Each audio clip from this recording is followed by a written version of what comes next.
Tawadhu berarti merendah, ya. Jadi di sini kita perlu ketahui juga ya, dalam Islam beda sekali dengan konsep ya orang-orang non-muslim. Bukan orang jalan mengangkat, membusungkan dadanya, membunyikan suara sepatunya, gitu kan, menunjukkan kehebatan jam tangannya, merek celananya, itu dianggap hebat dalam Islam. Itu terhina. Karena kata Nabi SAW, siapa yang dalam hatinya ada seperti biji sawi dari kesombongan tidak akan cium bau surga, bukan masuk, cium aja enggak.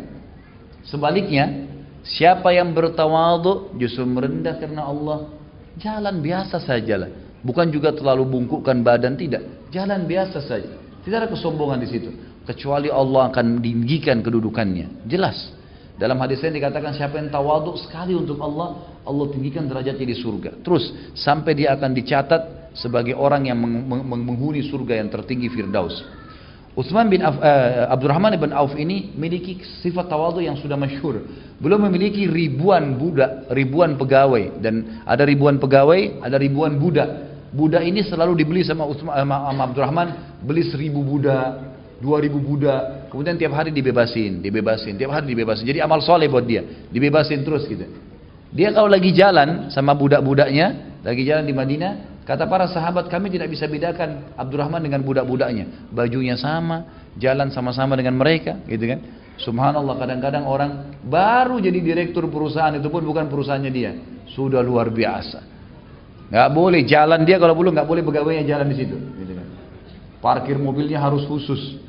Mohon maaf, saya sekalian ingatkan, ini subhanallah banyak sekali pemimpin kita sekarang, semoga Allah berikan hidayah. Saya tidak singgung siapapun ya, lagi macet dia boleh jalan duluan.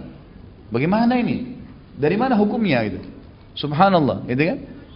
Bukankah sebenarnya pemimpin itu dalam agama dikatakan khadimul ummah?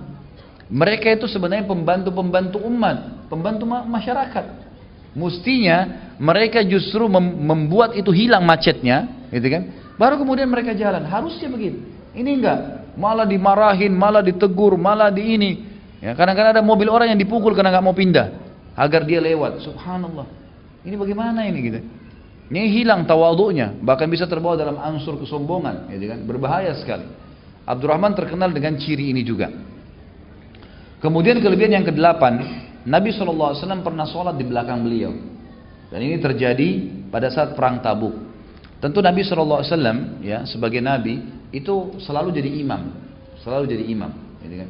Dan tradisi di dalam kehidupan Nabi SAW, Abu Bakar, Umar, Uthman, Ali, Khulafaur Rasyidin ini, itu pemimpin pasti jadi imam 5 waktu sholat dan juga menjadi khatib Jumat selalu, gitu kan? Mestinya idealnya presiden kita ini itu menjadi imam di Istiqlal setiap 5 waktu sholat. Mestinya dalam Islam begitu. Subuh, duhur, asar, maghrib, isya. Gak bisa ngaji ya, jangan dipilih mestinya.